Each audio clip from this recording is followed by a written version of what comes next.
Hi friends, welcome to cine family 2. Guppedantha Manasu serial heroine రక్షా గౌడ. రక్షా గౌడ ఈ సీరియల్లో వసుధర క్యారెక్టర్లో నటిస్తూ మంచి పేరును, గుర్తింపును అండ్ సక్సెస్ను అందుకుంటుంది. రక్షా గౌడ సోషల్ మీడియాలో చాలా యాక్టివ్గా ఉంటూ తనకు సంబంధించిన ప్రతి అప్డేట్స్ని ఎప్పటికప్పుడు షేర్ చేస్తూ ఉంటుంది.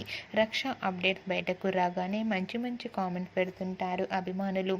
అయితే రీసెంట్గా Guppedantha Manasu serial heroine Vasudhara new project shooting location latest ఫొటోస్ను షేర్ చేసింది. ఆ ఫొటోస్లో వసుధర చీరకట్టులో చాలా క్యూట్గా, ముద్దుగా కనిపించింది. ఆ ఫొటో చూసిన వారంతా క్యూట్ అండ్ లవ్లీ ఏంజల్ అంటూ కామెంట్స్ పెడుతున్నారు. మీకు కూడా Vasudhara real life latest photos మీకు నచ్చినట్లయితే మీ అభిప్రాయాన్ని మీ కామెంట్ రూపంలో తెలియజేస్తూ లైక్ చేయండి, షేర్ చేయండి. మరిన్ని ఇంట్రెస్టింగ్ అండ్ లేటెస్ట్ అప్డేట్స్ కోసం మా సినీ ఫ్యామిలీ 2 ఛానల్ని సబ్స్క్రైబ్ చేసుకోండి.